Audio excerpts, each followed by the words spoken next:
those of you who might want to share with your friends who wonder, what is this Unitarian Universalism? You can go to YouTube and look up Solidary Sing and then share with them the link. Because this is us, folks. And whether we sing together in small communities or in the largest church in our faith in the land, this is who we strive to be. It's who we are. In good times and in hard times too. In these times, there is so much to overcome. So much seems broken. It certainly is a time when the world seems to be cracking in many ways. The photo, might want to take a look at it on your order of service. You got to flip it upside down again, is of a road sign that I took on a roadway in Volcano National Park near the crater of Kilauea on the island of Hawaii, where I went on vacation last month. There, the cracks are earth cracks from seismic activity.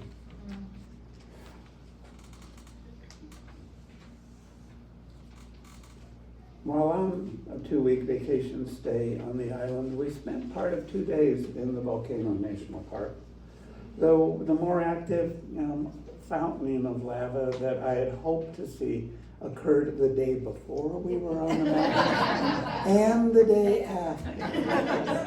At night, we were still able to see glowing fire from the earth in the cracks. And steam and vapors continue to rise above Halame caldera. It was an amazing thing to witness and to be present to. Halame caldera is a sacred place in Hawaiian spirituality. It's where the goddess Pele dwells and sometimes makes a fiery appearance. They say that Pele appears on the mountain in the caldera as a young woman, but by the time the lava flows to the coast, it's an old woman. And it's part of the tradition of very, very careful attention to old women you encountered or their fiery personalities. In other parts of the park, we drove across miles of previous flows, those flows that were heading towards the sea.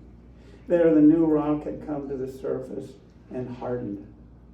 A ranger described to us how in the ocean south of the Big Island, below the surface, a whole new island is being formed as an undersea volcanic activity.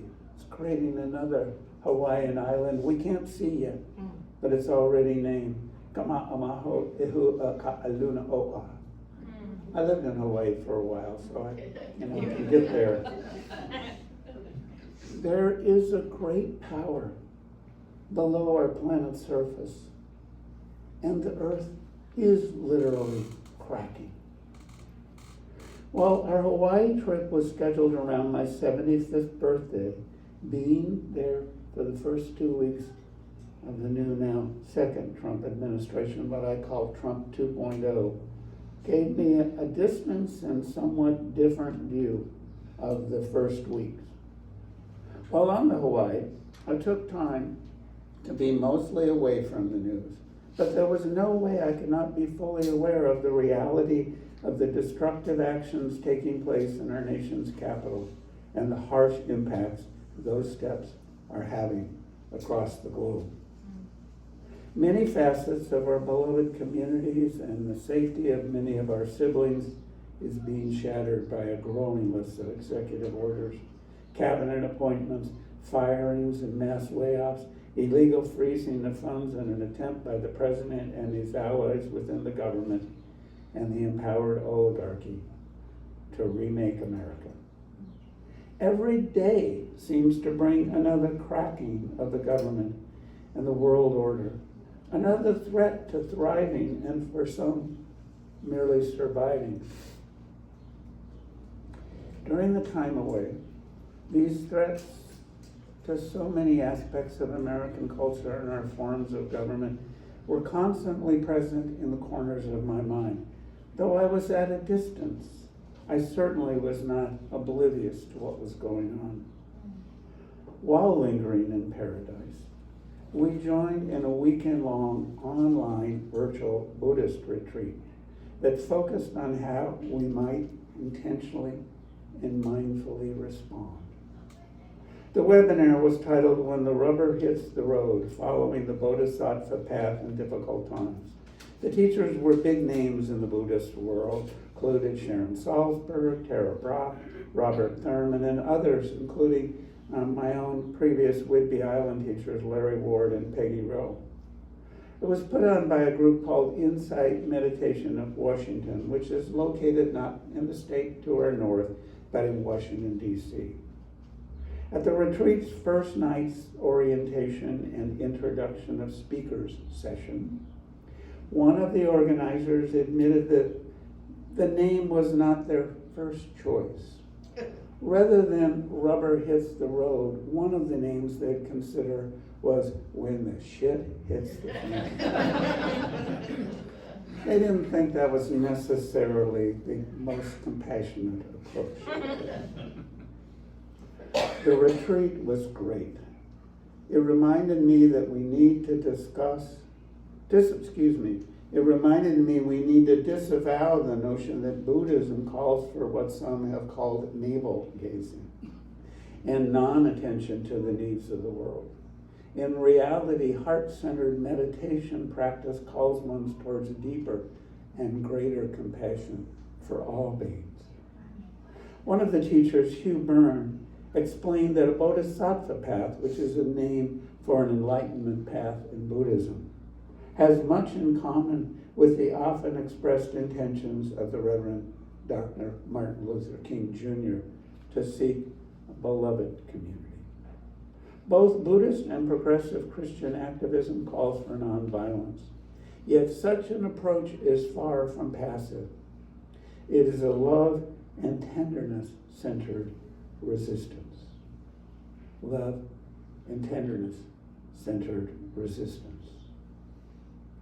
Slowing down around Hawaii, surrounded by beauty, created a situation where I could not only see the cracks in the literal world more clearly, but offered new possibilities to begin to see the light.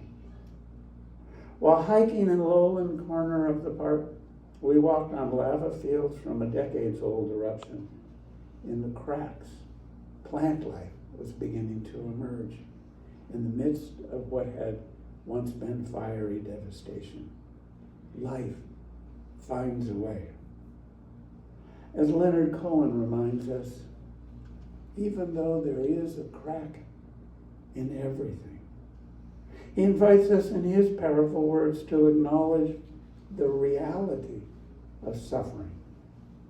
We ask for signs, the sign were sent, yet the widowhood of every government, signs for all to see. And he calls us towards action.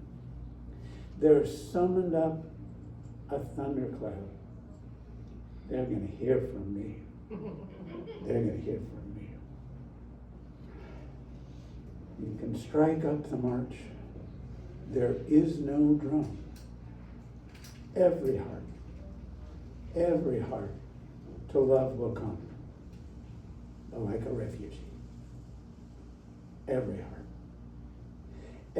heart to love will come. The writer Margaret Rankle, in an essay titled Tenderness is Resistance, described the reality of what is unfolding in this second Trump presidency.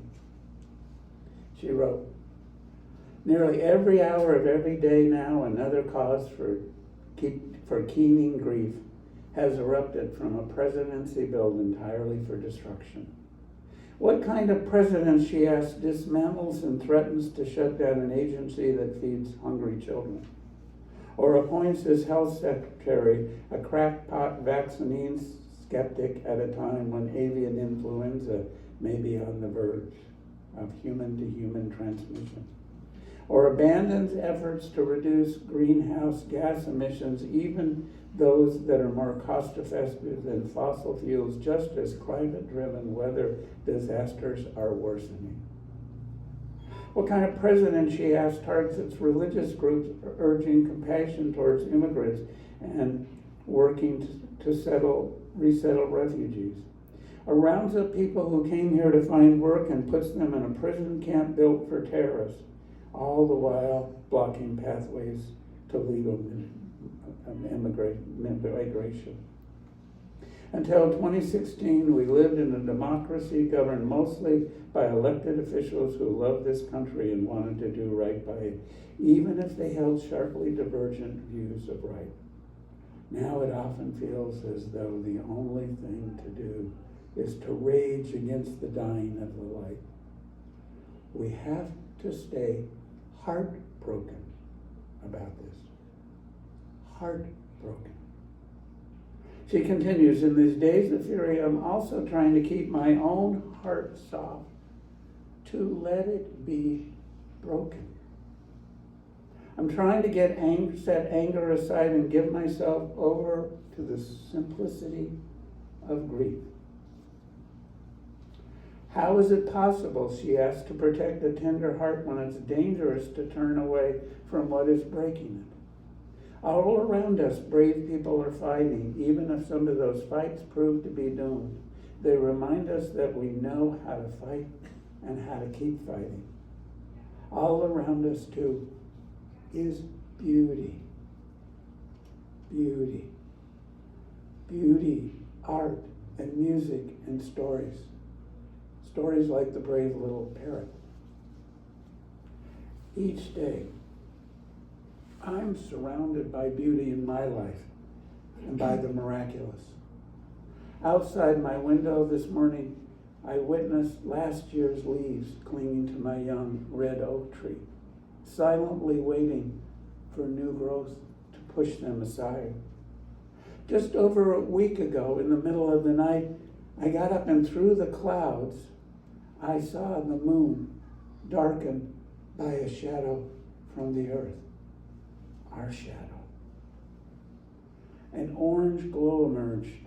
The hue of that light has been described as an otherworldly color. The birds below the feeder in my yard flit about and throw leaves into the air, seeking for bits of fallen seeds below.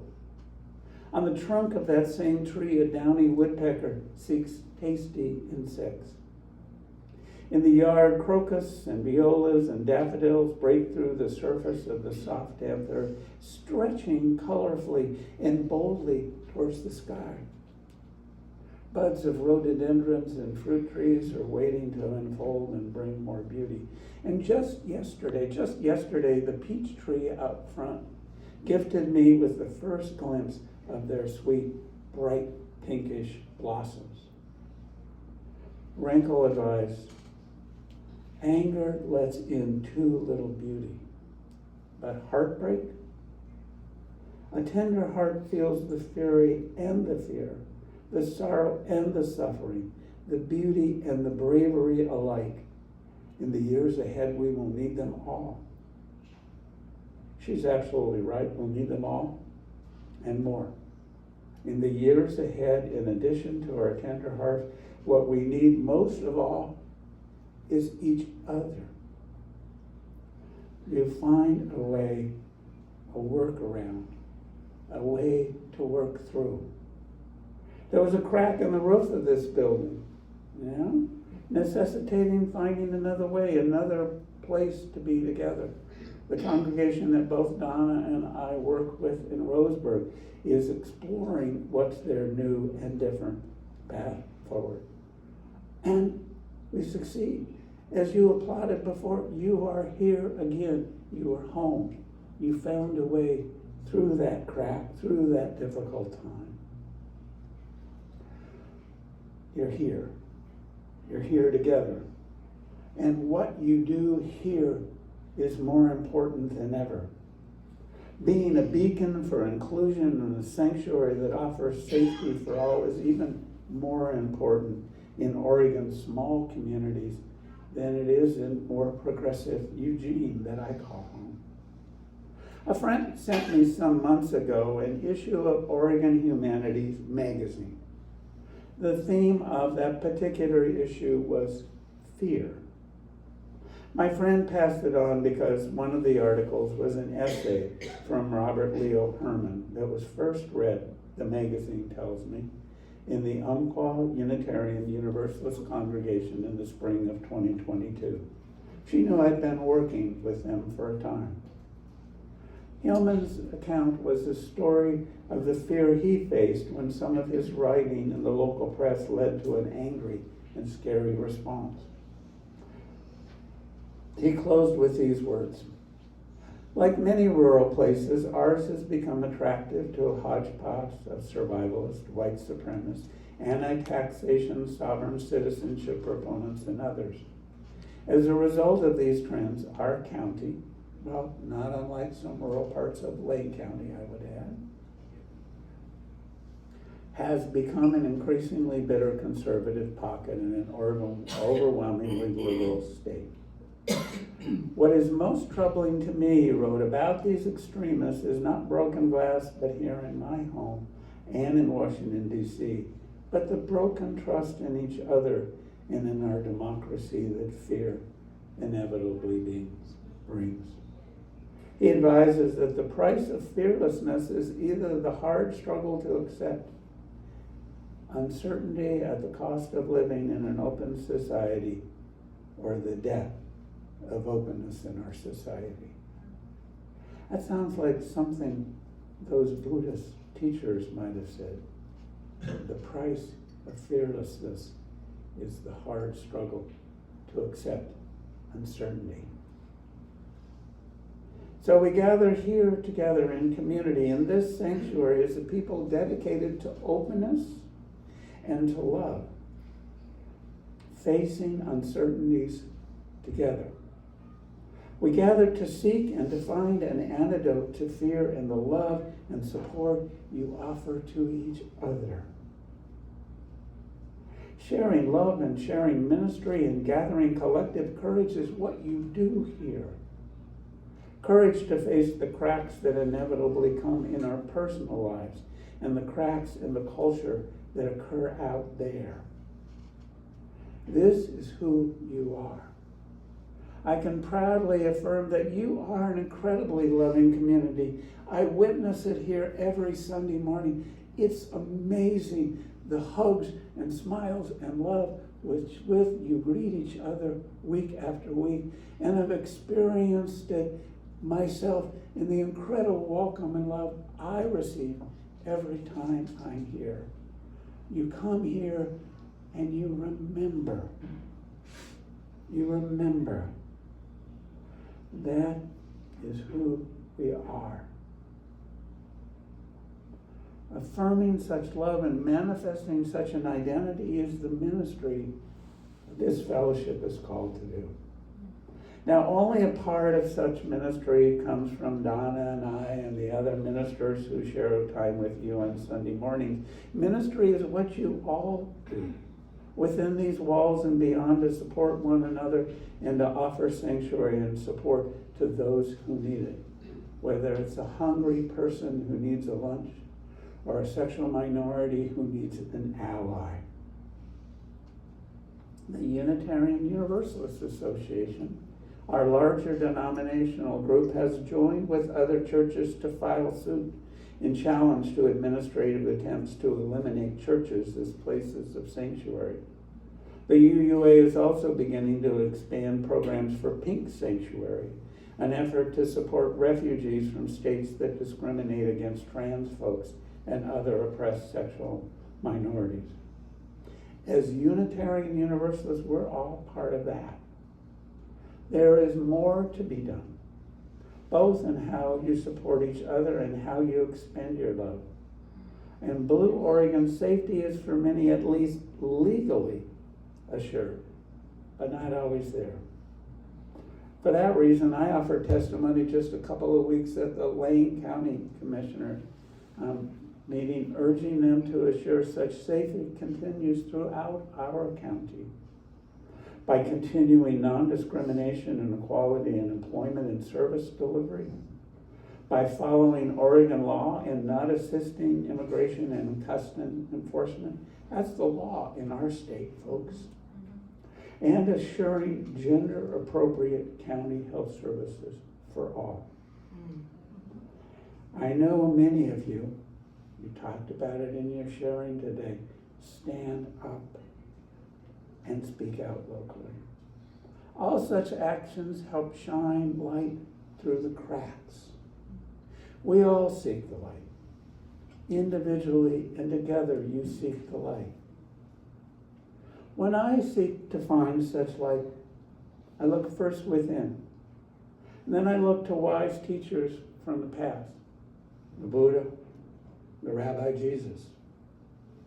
I look to wise teachers from more recent times too, like the Reverend Dr. Martin Luther King Jr., and to poets like Leonard Cohen, and writers like Robert Hillman and Margaret Wrinkle. I look around this room to those who share love with each other every day.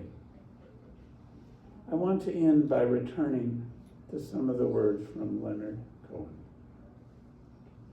The birds, they sing at the break of day. Start again, I heard them say.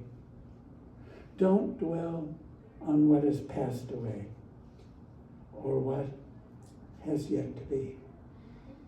Ring the bell that still can ring. Forget your perfect offering. There is a crack in everything. That's how the light gets in. That's how the light gets in. That's how the light gets in.